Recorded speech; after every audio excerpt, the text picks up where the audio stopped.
Hai sahabat Pijar TV, selamat datang di Under Construction. Kenapa namanya Under Construction sih kak? Nah, karena gini nih teman-teman, hidup kita di dunia ini memang merupakan sebuah proses bersama, sebuah perjalanan. Wah, membangun hubungan yang semakin dan semakin erat di dalam Tuhan. Tahu nggak kalian, kalau program ini sengaja dibuat untuk teman-teman semua. Menjadi wadah buat kamu untuk bercerita tentang bebanmu atau menanyakan pertanyaan-pertanyaan tentang hidup yang mungkin selama ini berputar-putar di benak kamu.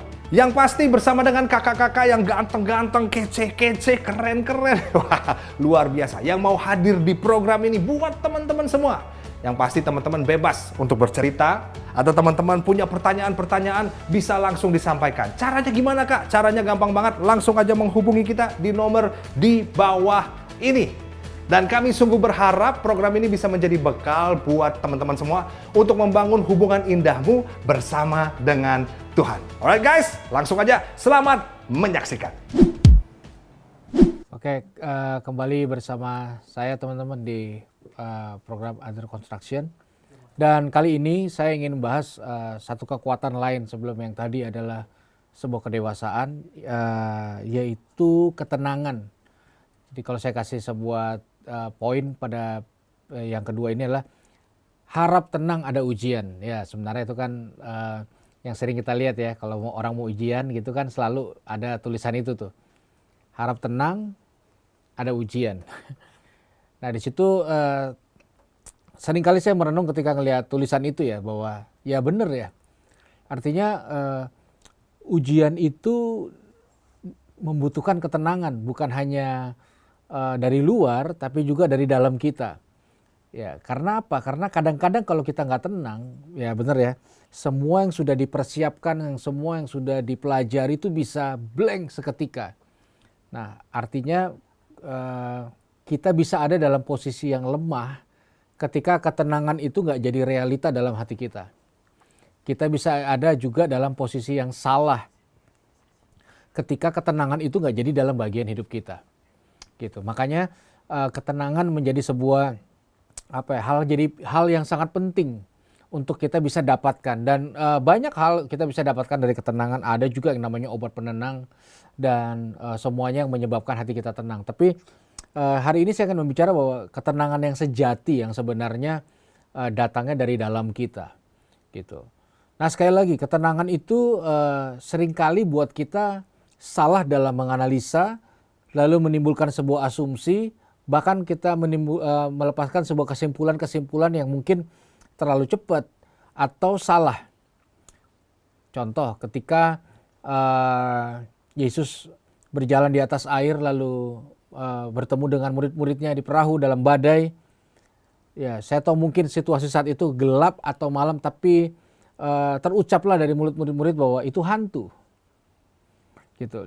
Jadi objeknya Yesus, orang yang pribadi yang nggak jauh dari murid-muridnya, tapi karena ketakutan dan kepanikan itu, artinya kehilangan sebuah ketenangan itu, jadinya melihat dalam sebuah kacamata yang salah, objek yang salah, dan sebuah kesimpulan yang salah. Nah makanya sekali lagi sesi yang kedua ini saya mau ngajak kita merenungkan dan menemukan, kemudian mempertahankan ketenangan yang datang daripada Tuhan. Ya saya percaya di dalam kitab Mazmur 62 ayat pertama dikatakan, untuk pemimpin biduan menurut Yedutun Mazmur Daud, hanya dekat Allah saja aku tenang, daripadanya lah datang keselamatanku. Nah kita tahu bahwa keselamatan dan ketenangan itu datang dari Tuhan.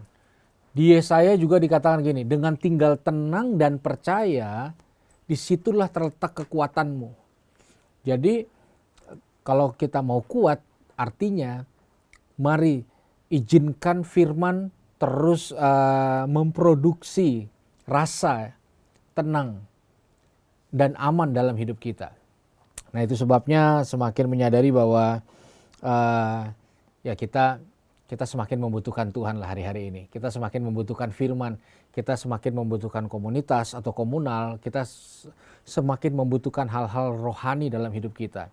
Supaya rasa tenang itu terus memelihara hidup kita, sehingga kita bisa melihat menganalisa, mengevaluasi, dan menarik kesimpulan-kesimpulan secara benar dan tidak terburu-buru. Orang kalau panik biasanya apa aja yang di depannya pasti diambil. Dan kepanikan itu kadang-kadang nggak memberi kita ruang banyak untuk berpikir. Udah panik harus memutuskan keputusan dengan cepat, mungkin dalam waktu 5 detik. 5, 4, kanan atau kiri, 3, 2, 1, dan itu nggak mudah. Makanya ya kita butuh Tuhan. Ada tipikal orang yang panikan, ada yang enggak. Tapi ini bukan dari dua sisi ini yang saya ingin bahas. Yang saya ingin bahas adalah yang kita dapatkan ketika kita benar-benar mengizinkan Tuhan mempengaruhi seluruh hidup kita. Maka kita akan mendapatkan sebuah ketenangan. Nah, saudara, biasanya rasa tenang itu muncul dari rasa aman. Itu sebabnya orang suka main aman. Kenapa? Karena sebuah rasa aman itu melahirkan ketenangan. Ketika orang rasa semuanya udah aman, nah udah tenang udah. Pas belum aman, waduh, berusaha supaya aman. Ya, jadi aman dan ketenangan tuh kayak 11-12 lah gitu. Nah, waktu kita lihat firman atau melibatkan firman mempengaruhi intelektual dan cara berpikir kita, kadang-kadang standarisasi rasa aman dan rasa tenang itu gak sepadanan dengan pemikiran kita. Oke, saya ajak kita buka saat ini di dalam kitab Matius 14, 22 sampai 36, Matius 14, oke? Semua sudah dapat? Amin. Ya. Oke, sebelum kita baca, saudara perhatikan dulu ke layar baik-baik. Kejadian sebelum Matius 14 ini adalah peristiwa di mana Yesus memberi makan 5.000 orang laki-laki, belum termasuk perempuan dan anak. Mujizat 5 roti dan 2 ikan. Nah, saudara bayangin ya, dalam satu peristiwa, tiba-tiba orang itu di-provide, disubsidi makanannya. Ya, ini pemikiran saya. Mungkin orang-orang itu berpikir, wah enak juga ikut Yesus ya. Nggak perlu kerja, nggak perlu nabur, nggak perlu apa, gratisan, sisa 12 bakul lagi. Dan saya yakin bahwa ketika peristiwa itu terjadi, maka orang-orang akan menyimpulkan bahwa itu udah pasti tempat yang paling aman. Bayangin, ada roti, ikan, dan sampai sisa lagi. Dan bukan cuma itu, ada Yesus, sumber mujizatnya, juga murid-muridnya. Menurut saya saat itu adalah tempat yang sangat aman dan saya yakin, ya orang bilang ya, perut terbuka, hati terbuka. Ya, saya jadi ingat perkataan istri saya. Istri saya sering bilang bahwa suami saya tuh kalau lapar rese. Benar, beberapa orang memang kalau lapar rese. Tapi ketika perutnya kenyang, hatinya pun kadang-kadang kenyang, begitulah. Nah, makanan berlimpah, Yesus dan murid-muridnya ada di situ, itulah tempat yang sangat luar biasa. Damai dan tenang. Tiba-tiba setelah peristiwa itu, mari kita lihat. Ayat 22, Matius 14. Sesudah itu, Yesus segera memerintahkan murid-muridnya naik ke perahu dan mendahuluinya ke seberang. Sementara itu dia menyuruh orang banyak pulang. Ayat 23. Dan setelah orang banyak itu disuruhnya pulang, Yesus naik ke atas bukit dan berdoa seorang diri ketika hari sudah malam. Ia sendirian di situ. Ayat 24. Perahu murid-muridnya sudah beberapa mil jauhnya dari pantai dan diombang-ambingkan gelombang karena angin sakal. Kira-kira jam 3 malam datanglah Yesus kepada mereka berjalan di atas air. Ketika murid-muridnya melihat dia berjalan di atas air, mereka terkejut dan berseru, "Itu hantu!" Lalu berteriak-teriak karena takut. Tetapi segera Yesus berkata kepada mereka, "Tenanglah, aku ini, jangan takut." Nah, jadi tiba-tiba ceritanya, skenarionya berubah.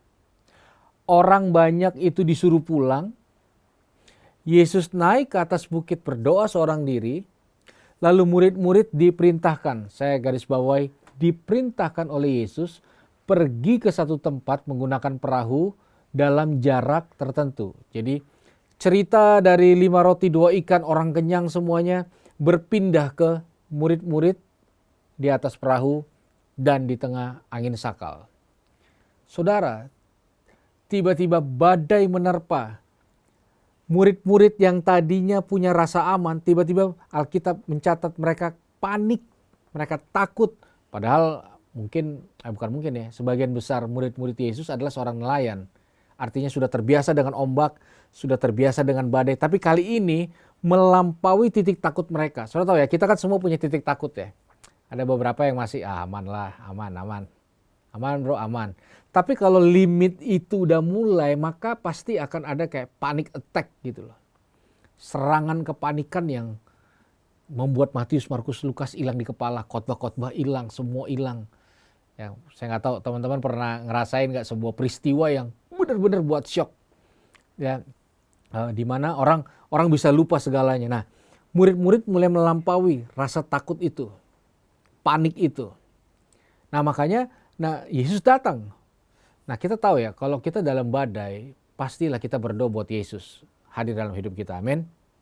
Saya percaya kalau Yesus hadir, masalah selesai. Dan saya nggak tahu kenapa Yesus berjalan di atas air. Ya, itu mirip tim Basarnas pertama menyelamatkan murid-muridnya, mau datang memberikan rasa aman. Kita doa, Yesus hadir. Itu udah peristiwa yang sangat luar biasa dalam hidup seseorang. Amin. Saya yakin kalau kita semua dalam badai, kita pasti doa Tuhan hadirlah. Dan Yesus hadir. Siapa percaya kalau Yesus hadir, pasti otomatis ada damai sejahtera, ada sukacita, ada ketenangan, ada kemenangan. Amin. Nah ini perhatikan baik-baik saudara. Ini poin yang saya mau bagiin. Ternyata waktu Yesus hadir, tidak otomatis dirasakan murid-muridnya sebagai ketenangan dan kedamaian. Bahkan Yesus diteriaki hantu. Saudara bayangin ya, Tuhan dan hantu. Dua hal yang berbeda, tapi objek itu bisa jadi seperti menyatu gitu. Antara Tuhan dan hantu. Dan kesimpulan yang lebih menang adalah hantu. Hantu. Makanya gini saudara, mungkin gak kalau kita panik, kita ngelihat orang tua kita kayak hantu, anak kita kayak hantu, teman-teman kita kayak hantu, atau orang yang mau nolong kita, justru kita lihat negatif. Jadi kepanikan, ketakutan, kekhawatiran yang menjadi satu melemahkan kita, membuat kita nggak punya sebuah angle untuk melihat objek yang benar gitu. Dan saya suka Yesus di sini saudara. Dia tidak menghakimi yang takut, yang panik. Untuk kali ini dia nggak berkata, kamu kurang iman, kamu kurang doa, kamu kurang gereja, kamu kurang apa. Dia berkata gini, tenanglah. Objek yang kita bahas hari ini. Tenanglah, aku ini jangan takut. Jadi dia kasih tahu bahwa tenang yang dibutuhkan, aku ini sumber tenangnya. Lalu ketiga, kamu gak akan hidup dalam ketakutan. Nah pertanyaan saya teman-teman buat semua yang ada di Zoom meeting ini. Saya lihat ada 18 orang. Menurut teman-teman semua yang ada di sini, manakah tempat yang paling aman? Di darat dengan makanan yang berlimpah atau di laut di tengah badai?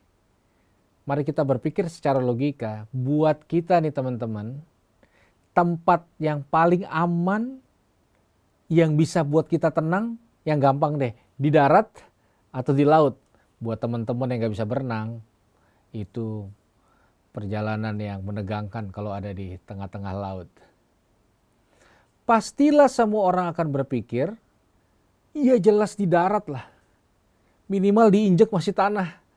Kalau laut diinjek, iya kalau kayak Petrus bisa jalan bentar. Badai. Nah ini poin saya saudara. Tapi kacamata aman di mata Yesus saat kontekstual itu bukan di darat. Buat Yesus, tempat yang paling aman saat itu adalah di tengah laut, di tengah badai, bukan di darat. Kenapa? Karena yang menentukan rasa aman seseorang bukan letak geografisnya. Yang menentukan rasa aman dan rasa tenang seseorang adalah ketika ada firman yang diizinkan termanifestasi di tempat itu. Dimanapun kita berdiri, dimanapun kita berada, lokasi manapun kita ada, asal ada firman yang diizinkan termanifestasi, fix itu tempat aman. Makanya mungkin di dalam Tuhan, sekalipun kita di zona merah, zona hitam, tapi kalau ada firman yang termanifestasi, itu zona aman namanya. Jadi di hadapan Tuhan gak ada tempat basah, tempat kering, tempat pelayanan yang lebih enak, lebih enggak. Di dalam Tuhan, orang hebat ditaruh dimanapun, dia tetap akan jadi orang hebat. Dimanapun. Dimanapun dia akan tetap bisa memproduksi sumur ketenangan. Bukan dari situasional yang terjadi, tapi dari firman yang termanifestasi di dalam kehidupannya. Makanya orang membutuhkan firman untuk tenang. Orang membutuhkan firman untuk memiliki satu rasa aman, damai. Apalagi dalam menjalani ujian-ujian kehidupan. Ya, saudara butuh Tuhan supaya apa? Supaya tenang waktu ujian, saudara. Semua kita, saya percaya, hari-hari ini atau suatu saat akan menghadapi ujian-ujian yang datang dari Tuhan. Amin. Dan ujian-ujian itu kadang-kadang membuat kita keluar dari zona nyaman, membuat kita hidup dalam sebuah ketakutan dan kepanikan. Tapi percayalah, sekali lagi, di mana ada kebenaran firman Tuhan termanifestasi, maka tempat di mana kita ada itu akan menjadi sebuah tempat di mana atmosfer damai sejahtera yang melampaui segala akal, ketenangan ilahi muncul dan menolong kita menghadapi raksasa. Saudara, kita butuh tenang untuk hadapi raksasa hidup ini. Amin. Saya punya kesaksian, saudara. Nah, dulu karena waktu saya bandel, saya itu SMP 2 kali dikeluarin dari sekolah, SMA 8 kali saya pernah dikeluarin dari sekolah. Nah, saudara, salah satu yang paling saya takuti adalah ngomong depan banyak orang. Ini dulu saya paling panik nih kalau ngomong, meskipun di depannya layar nih, panik. Saya kalau ngelihat mata orang ngelihat saya tuh panik. Ya, bener, saya pernah ngomong sama orang, saking paniknya di depan saya gulung dasi, gak sadar sampai atas, orang ketawain. Karena sering diketawain. Ya, teman-teman pernah lihat kan, kadang-kadang kita mendingan ngapain deh daripada suruh ngomong depan banyak orang. Nah, semua punya objek traumatik masing-masing. Ya dong. Nah, saya adalah ngomong depan banyak orang. Nah, satu kali bertobat, kenal Tuhan. Nah, saya ingat waktu saya kenal Tuhan pertama kali, yang saya doakan adalah, Tuhan, saya tidak mau ngomong depan banyak orang. Jangan suruh saya bersaksi, jangan suruh saya doa. Saya nggak mau.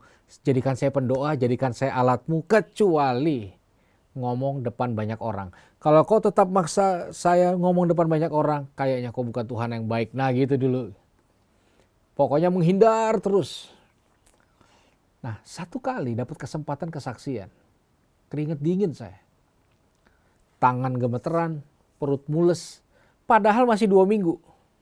Itu 2 minggu terberat dalam hidup saya. Ketika saya harus tahu bahwa saya harus ngomong depan banyak orang. Saya nggak bisa hitung ada berapa banyak tangan hamba Tuhan yang mendoakan saya. Setiap kali ada hamba Tuhan, doain saya, doain saya, doain saya. Karena panik gitu. Tibalah hari H. Ya, kita tahu ya, biasanya kesaksian itu sebelum khotbah.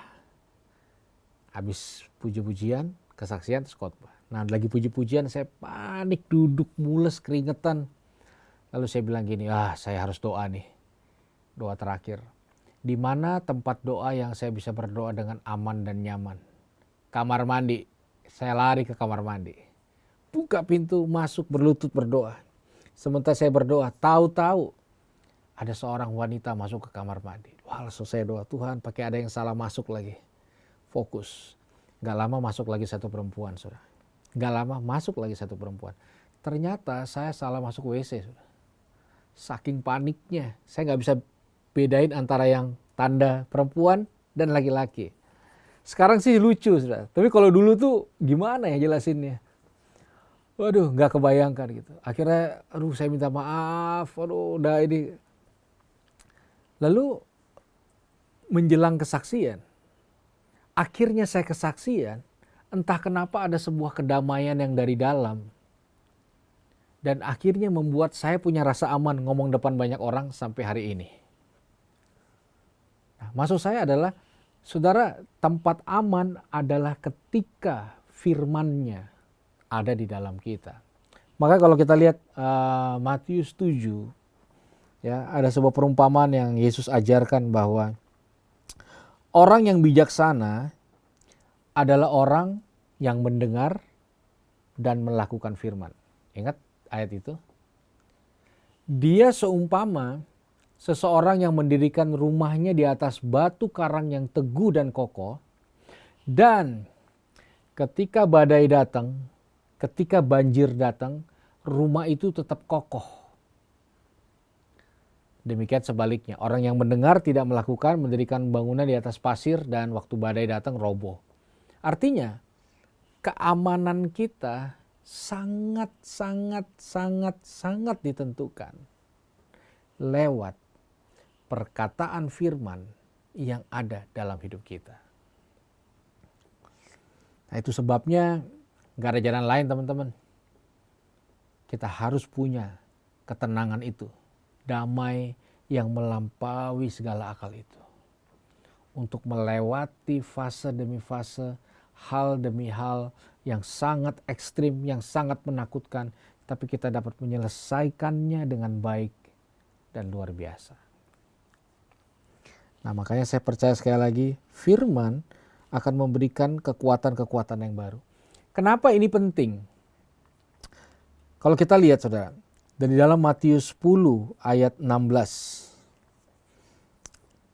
dikatakan seperti ini. Lihatlah, aku mengutus kamu seperti domba ke tengah-tengah serigala. Sebab itu hendaklah kamu cerdik seperti ular dan tulus seperti merpati.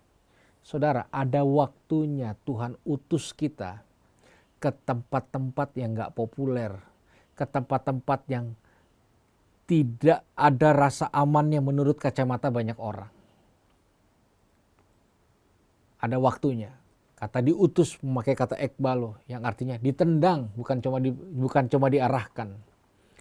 Kita dipersiapkan Tuhan untuk ada di tempat-tempat yang tepat dan waktu yang tepat. Bukan tempat pilihan kita, tapi tempat pilihan Tuhan.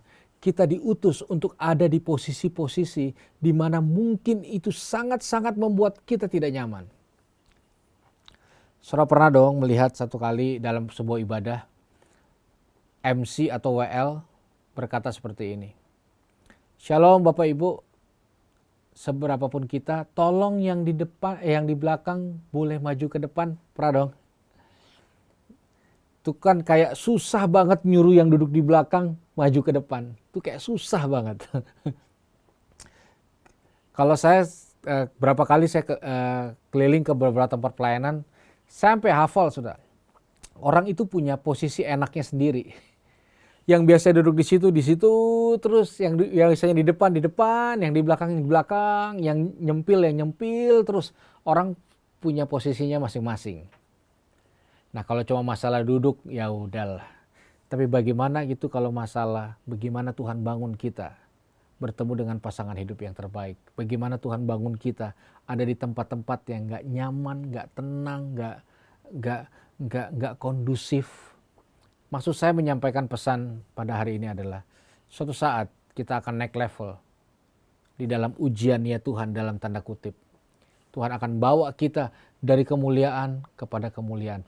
Ketika proses itu terjadi, kita akan sulit tanpa ketenangan yang sejati yang datang dari Tuhan. Makanya saya berdoa hari ini, siang ini, kita semua dipenuhi oleh damai sejahtera Tuhan yang melampaui segala akal. Kita dipenuhi oleh sebuah ketenangan. Kita dipenuhi oleh sebuah rasa aman. Saudara, semua orang butuh di masa-masa pandemik ini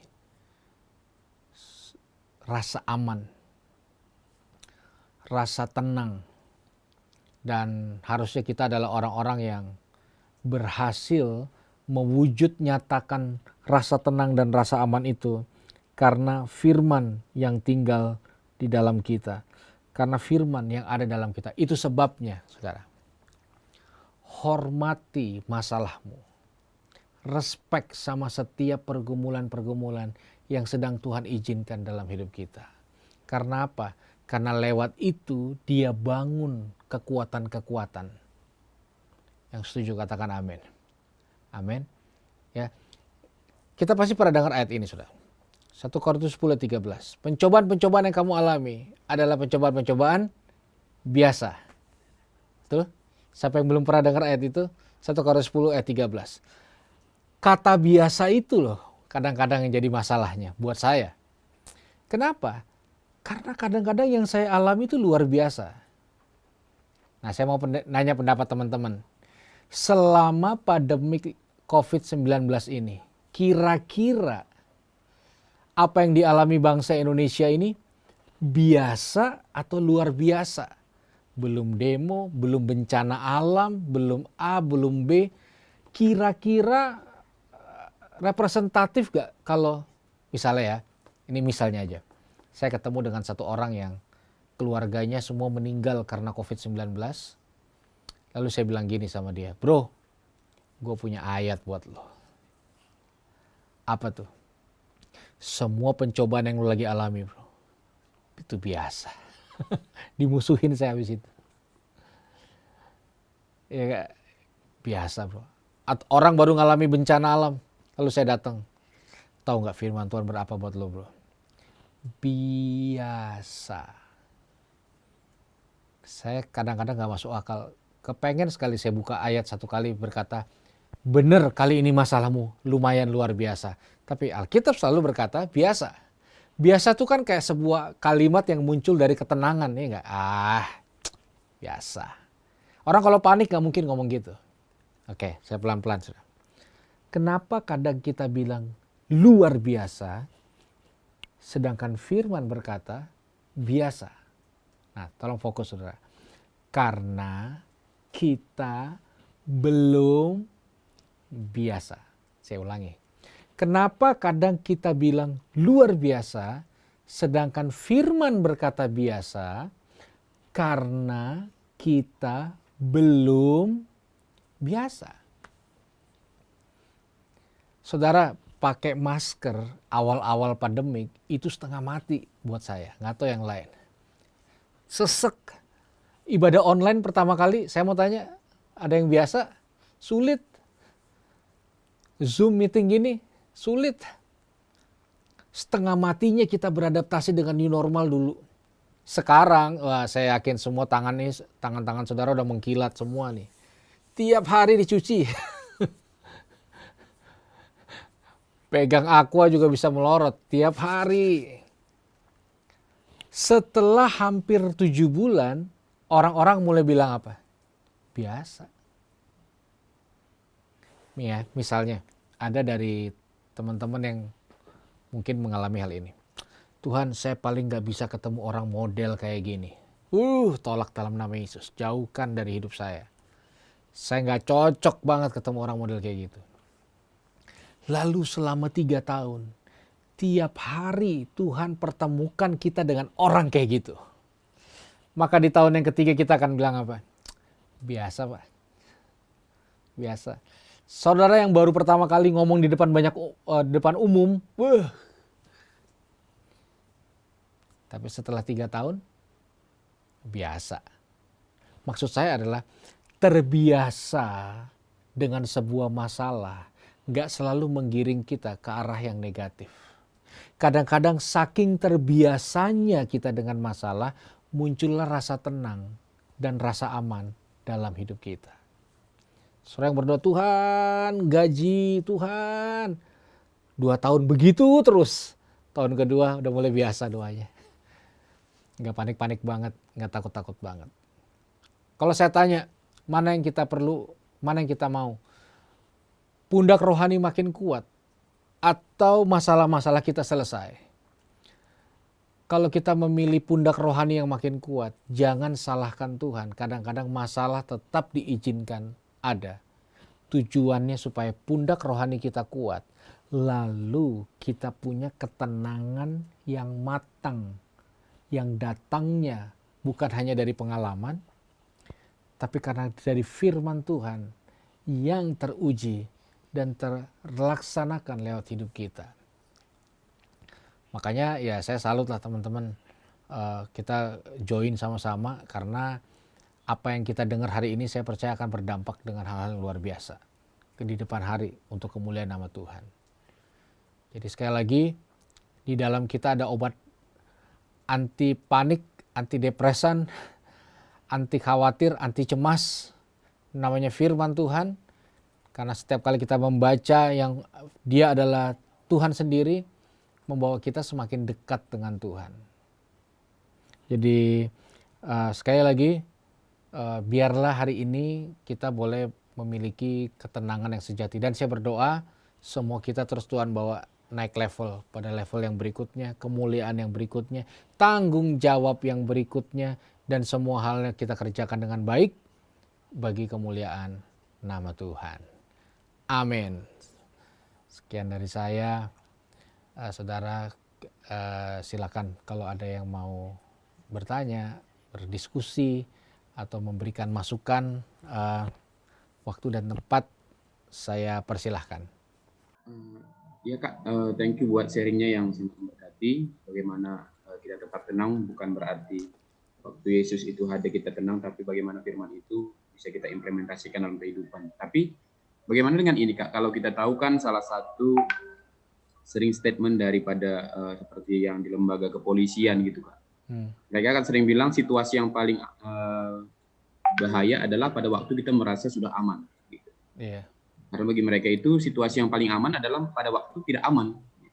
Karena mereka ketika merasa tidak aman sehingga kita aware gitu, awas diri. Yeah. Nah bagaimana dalam kehidupan kita? Seringkali kan kita mencari zona aman seperti kakak bilang tadi, cari zona nyaman. Sehingga karena kita nggak bertumbuh gitu, kita berharap badai berlalu tapi pundak yang lemah. Gitu. Yeah. Nah, gimana supaya kita dalam situasi yang tidak aman, kita tetap merasa aman? Apa yang harus kita buat gitu? Apakah ketenangan dan aman ini memang harus dia berjalan bersamaan? Kadang kan ada orang dalam situasi nggak aman tapi tetap tenang gitu. Tapi ada juga orang udah aman pun kehidupannya nggak tenang dalam hidup. Mana kira-kira? Thank you. Iya, thank you. Itu yang tadi kau bilang. Jadi ketenangan dan keamanan menjadi satu part. Lalu ketenangan itu tidak berarti kita ada di zona nyaman dan zona aman. Maksud saya firman Tuhan memampukan kita. Karena gini, saya percaya orang ikut Tuhan kayaknya nggak akan terus-menerus dibawa ke zona aman dan nyaman secara kacamata. Makanya ketika polisi menyampaikan sebuah statement, itu adalah statement yang dari kepolisian. Yang jelas kita dikelilingi dengan statement itu, misalnya menghemat pangkal kaya, ini dan sebagainya, yang sebenarnya tinggal kita selektif korelasinya sesuai nggak dengan kebenaran yang kita percayai, itu aja sih. Karena patokan satu-satunya dan dasar satu-satunya adalah kebenaran firman Tuhan ini. Nah maksudnya adalah ketika kita ada di zona aman secara manusia, suatu satuan akan membawa kita keluar, itu udah pasti. Dan ketika Tuhan bawa, jadi gini, ini zona aman sudut pandang manusia. Dibawa Tuhan ke zona tidak aman. Nah di pandangan Tuhan ini juga tetap zona aman.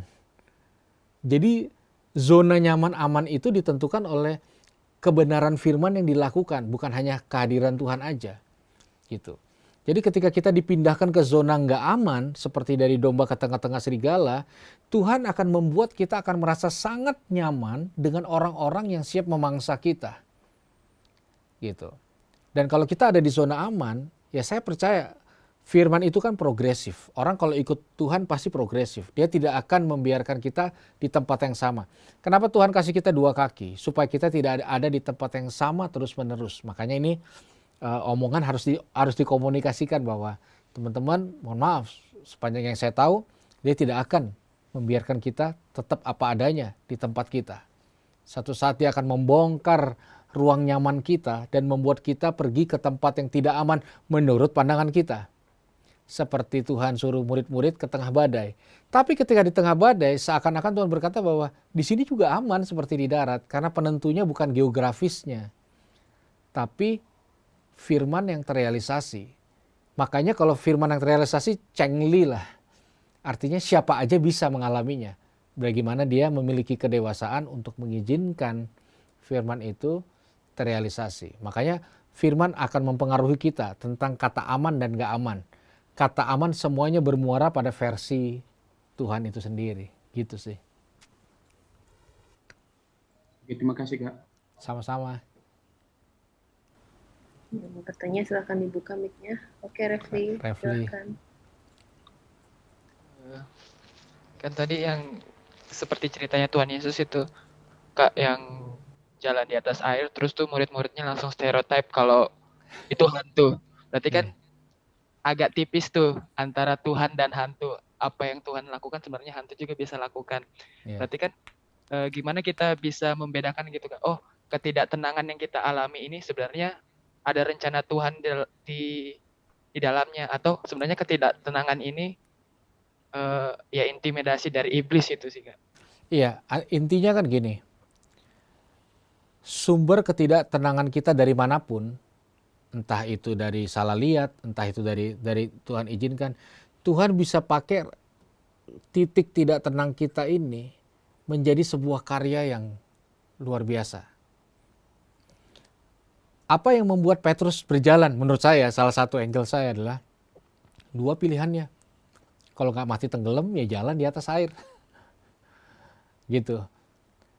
Kematian pasti tenggelam, atau keputusan gila jalan di atas air. Mungkin yang membuat Petrus jalan di atas air adalah ketakutannya dia. Apa yang membuat akhirnya Naaman nyemplung di sungai Yordan 7 kali? Mungkin ketakutannya. Apa yang membuat Musa akhirnya ngayunin tongkat? Mungkin karena dia takut. Berenang mati, perang kalah. Nah, maksud saya apapun titik ketakutan kita ketika Tuhan dan firman-Nya hadir, maka itu akan punya daya rubah menjadi sesuatu yang aman, bahkan bisa menjadi sebuah karya di mana nama dia tetap dipermuliakan gitu loh. Memang tipis penyebabnya, tapi apapun penyebabnya, hasil akhirnya akan sama ketika Tuhan dilibatkan, gitu sih. Oke, makasih Kak. Thank you.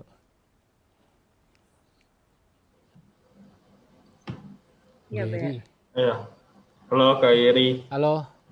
Iya, aku mau nanya Kak mengenai ketenangan ini kan sebenarnya sebuah proses ya Kak ya. Dari yang awalnya tidak tenang menjadi tenang. Nah pertanyaannya sebenarnya mengapa kita masih merasa tidak tenang gitu, padahal kita udah gereja, udah berdoa, udah melayani, udah segala macam apa yang untuk Tuhan udah kita lakukan lah. Tapi kenapa rasa ketidaktenangan itu masih tetap ada? Ya, oke. Saya coba jawab. Ya, kamu selektif aja jawaban saya ini kira-kira representatif gak dengan ini kamu. Saya menilai salah satu penyebab rasa tidak tenang yang dimiliki manusia adalah ketika dia itu takut kehilangan. Apapun itu. Biasanya itu ada banyak pemicu, tapi dia kehilangan nyawa, kehilangan nama baik, kehilangan kesempatan, kehilangan jodoh, kehilangan apapun. Makanya ketakutan itu biasanya dipicu ketika kita mulai memegang apa yang kita paling takut ini terlalu kuat. Jadi kayak orang meluk binatang piaraannya anjing itu, saking sayangnya dipeluk mati. Kayak orang coba genggam pasir, makin digenggam makin hilang. Nah, kapan hati kita tenang? Waktu kita nih mampu melepaskan apapun yang kita takut hilang ke dalam tangan Tuhan. Kadang-kadang itu pemicunya. Dan kita tidak mungkin kehilangan sesuatu yang sudah kita serahkan. Nggak mudah, pasti nggak mudah. Tapi sepanjang saya menjalani firman berhasil. Contoh, hal yang paling buat saya tidak tenang adalah ketika papa saya meninggal. Gitu. Ini nggak apa-apa ya, saya panjang dikit ya. Papa saya berobat 10 bulan di Cina. Dan selama 10 bulan saya mulai pelayanan di sana, di Cina. Dan selama 10 bulan hampir 30-40 orang terima Yesus. Dan rata-rata hampir semua yang terima Yesus sembuh. Sudah ada yang divonis seminggu lagi meninggal, seminggu kemudian pulang sembuh. Terjadi mujizat sampai saya buat KKR kesembuhan rutin di rumah sakit di China. Dan itu gelombangnya sampai sekarang. Ini pas pandemik aja. Saya masih bolak-balik. Loncat gerakannya ke Hong Kong, bahkan sampai ke Korea. Gara-gara satu rumah sakit ini banyak yang sembuh. Sampai di rumah sakit itu dibuat penelitian. Namanya penelitian nyanyi-nyanyi. Jadi karena saya bawa gitar, kan orang kan sana nggak ngerti bahasa. Jadi diteliti, begitu nyanyi imunnya naik.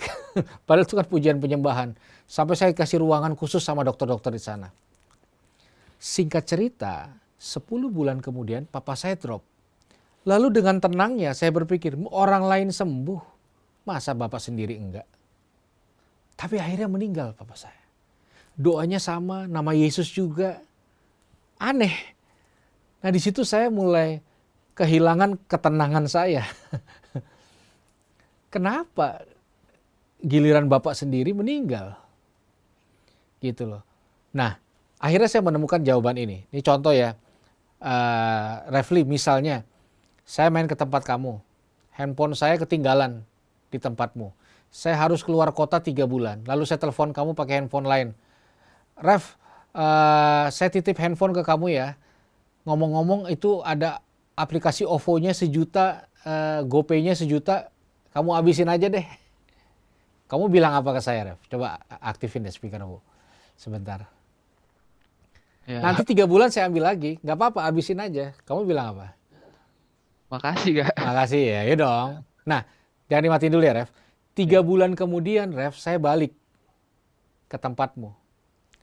OVO udah habis, GoPay udah habis. Saya datang ke tempatmu, saya ambil lagi handphonenya. Kamu bilang apa pas saya ambil lagi? Terima kasih juga Kak. Nah, oke, tahan dulu ya. Berarti kan gini, waktu saya kehilangan papa, harusnya saya bilang apa? Terima kasih. Waktu Tuhan ambil papa saya, harusnya saya bilang apa? Terima kasih. Karena apa? Bukan punya saya. Sama dengan kehidupan ini. Kenapa kita takut? Karena kita pikir semua tuh punya kita. Lagi pula Ref, kata terima kasih adalah terima kasih. Kalau dikasih terima, kalau diminta kasih. Gitu kan? Dan itu membuat hati saya tenang. Waktu papa saya meninggal, saya pimpin ibadah penghiburan, Ref. Saya khotbah, kesaksian, kakak main musik, mama kesaksian, saya khotbah, pimpin pujian, kakak main musik. Lalu di ibadah penghiburan itu 5 orang terima Tuhan sebagai Tuhan dan Juru Selamat. Gitu. Waktu orang-orang datang ke ibadah penghiburan, orang cari ini keluarga yang berduka mana ya, kok kursinya kosong. Itu yang pada melayani, orang bingung, loh kok bisa keluarga yang berduka malah melayani yang datang. Lalu saya sebut ini, damai ini. Nanti satu kali saya tunjukin, saya tulis di Kompas, Ref. Berita sukacita telah pulang ke rumah Bapak dalam sukacita Tuhan. Almarhum Roni Pati Nasarani. Orang Kompasnya bingung. Maksudnya apa nih Pak? Saya bilang saya anaknya, tulis aja. Dari tulisan itu 3 keluarga terima Tuhan. Jadi ketenangan itu alat penginjilan yang sangat efektif. Untuk menyatakan surga seperti apa. Harusnya makanya orang-orang melihat kita sebagai orang-orang yang bermuka ceria. Bukan karena kita baik, tapi karena Tuhan baik. Gitu. Ya, thank you Kak Yeri. Sama-sama. Ada lagi, teman-teman? Boleh silahkan dibuka mic-nya.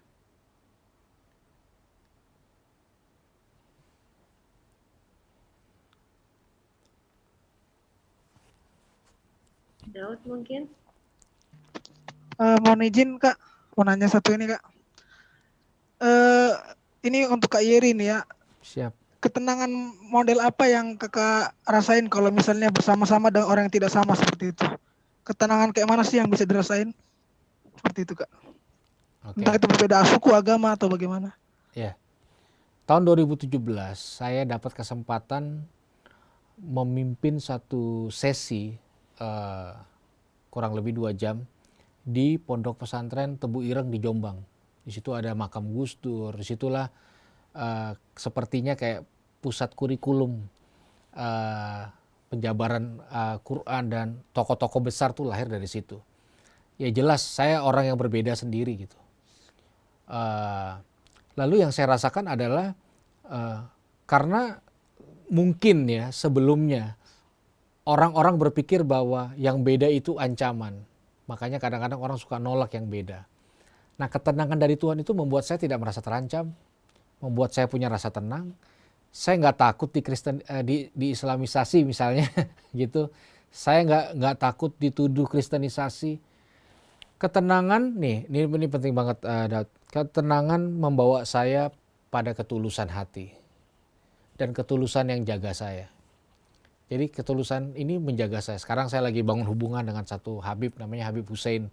Kita sering bikin konten bareng. Saya ketemu dengan teman-temannya, komunitas Habaib. Ya, saya bergaul dengan. Nah, waktu pandemi kemarin saya buat galang bantuan. Saya bagi ke teman-teman yang dalam tanda kutip jarang terima bantuan. Jadi saya datengin komunitas-komunitas waria. Saya berbagi di situ. Saya berbagi sama komunitas debt collector. Saya berbagi sama teman-teman dari dunia malam, penari striptis, terapis-terapis pijat plus, DJ, bartender, semuanya. Dan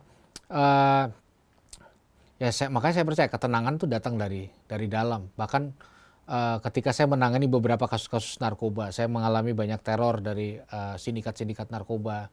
Saya pernah diancam mau dibunuh, keluarga saya, adik saya, bahkan yang terakhir istri saya. Kadang-kadang ada pelayanan-pelayanan yang menggiring kita ke zona-zona tidak aman gitu. Satu kali saya menolong seorang wanita yang lagi coba bunuh diri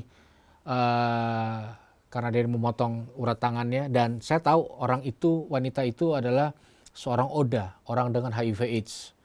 Jadi refleks saya menahan tangannya, terus darahnya mengalir di tangan saya, langsung refleks juga saya lepas. Karena apa? Kalau ada satu pori-pori luka pun maka saya terinfeksi. Tapi kalau saya lepas nih dia mati nih. Saya pegang lagi, saya lepas lagi.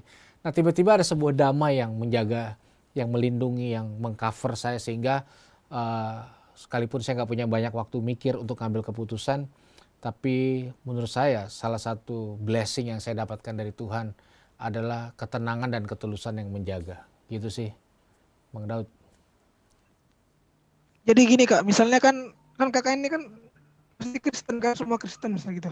Saat kakak masuk ke zona yang bukan Kristen, gimana kakak menanggapi teman-teman yang Kristen yang pasti ini kok Kak Iri kok gini gitu.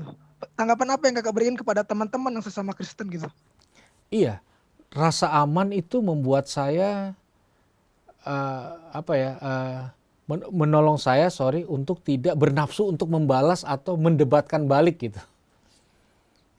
Kayak ada satu teman saya yang cukup terkenal, seorang agnostik. Dia jualan baju, saya bantuin jualan bajunya. Wah, di situ saya dapat tanggapan negatif karena tulisannya "Alak not found", gitu. Dan ya banyak banget ya hujatan ya. Saya mendampingi gay, orang bilang saya gay. Saya mendampingi PSK, orang bilang saya pelanggannya. Saya dampingin pecandu narkoba, polisi datang, saya bisa dibawa juga ke kantor polisi. Tapi sekali lagi, makanya saya bilang, selain kedewasaan, ketenangan lah yang membuat orang bisa punya sebuah sirkulasi yang sehat. Bisa bersama, sekalipun nggak sama. Aman aja gitu loh. Gitu Bang. Mungkin Kak ke depannya harus ngadain Zoom bareng-bareng anak muda nih Kak, seluruh Indonesia biar tahu kan bagaimana bersama biar tidak sama. Makasih Kak, Tuhan memberkati. Thank you. Thank you, Daud. Ada satu lagi pertanyaan sebelum kita closing yuk.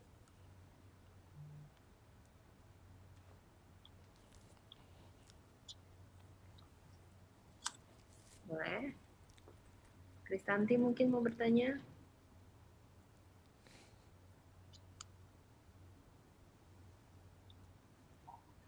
Shalom. Shalom. Kak Yeri. Halo. Saya terakhir ketemu Kak Yeri waktu di Petojo ya. Di situ anak-anak tentang narkoba.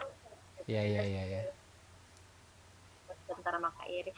Terus satu lagi, saya mau tanya nih Kak Yeri, yang soal ketenangan ya. Soalnya kan sekarang ini kita lagi masalah pandemi juga kita nggak tahu kapan ya Iya. bakalan kelar ya. Jadi karena kita juga masih membatasi sampai vaksin itu ketemu, dan walaupun ketemu mungkin harganya juga masih nihil banget, Betul. mungkin kita nggak tahu. Nah, kalau seperti itu apa yang bisa kita lakukan Kak Yeri buat teman-teman kita yang, karena orang kan masih berpatokan begini, oh kalau kamu pelayanan, standar pelayanan yang tadi Kak Yeri ada bilang itu kan standar pelayanan kita tuh kamu hadir, kamu itu ada absen, kamu itu pelayanan, sedangkan di rumah you cannot do anything gitu karena kamu di rumah gitu. Sedangkan saya kan masih istilahnya masih berusaha membatasi sesuai anjuran pemerintah bahwa walaupun saya stay di rumah, saya tetap bisa melayani. Jadi kalau advice Kak Yeri gimana ya? Karena saya jujur juga kadang merasa terintimidasi. Ah masa sih walaupun cuma di rumah kok nggak bisa pelayanan? Apakah pelayanan saya memang harus hadir di gereja? Padahal sebenarnya ya walaupun itu nggak usah digibahin lah, kita punya pelayanan, kita membantu orang yang bahkan sampai nggak bisa makan. Beras aja sampai nggak bisa itu, apakah memang harus pelayanan itu memang harus nyata? Karena kalau saya lihat Kak Yeri kan, kayaknya pelayanannya hebat banget gitu, menjangkau orang-orang yang orang tuh nggak kepikiran gitu, apakah memang harus seperti itu gitu Kak Yeri, supaya kita juga nggak merasa terintimidasi, nggak nyaman gitu dengan statement orang, kalau pelayanan itu kamu memang harus hadir, kamu harus turun ke lapangan, harus kita tuh eksis gitu kayak Oke, saya jawab ya. Jadi gini, menurut saya ya, apalagi belakangan ini, apa sih yang orang lihat ketika kita melayani orang tersebut?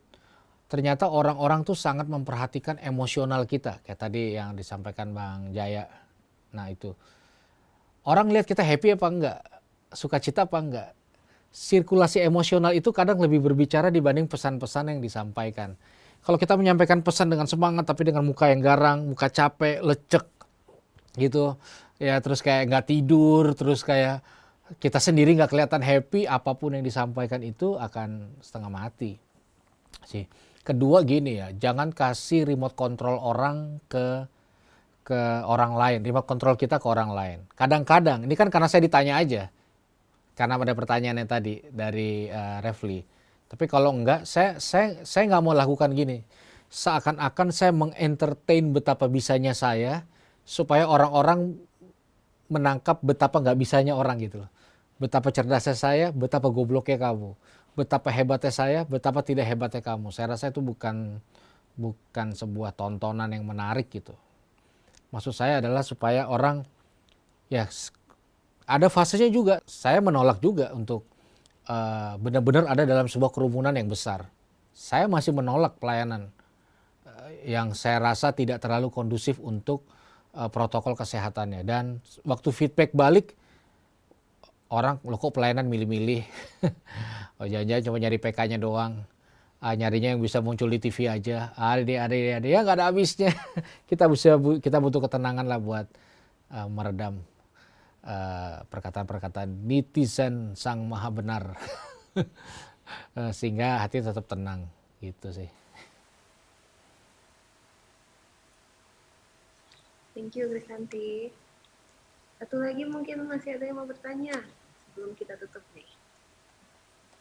Kak, mau nanya dong Kak. Silakan. Mau nanya gini Kak, gimana kalau misalnya kita ketemu teman gitu ya, salah satu teman kita dia salah nafsirkan, jadi dia salah nafsirkan ujian dari Tuhan sama dosa Kak. Iya.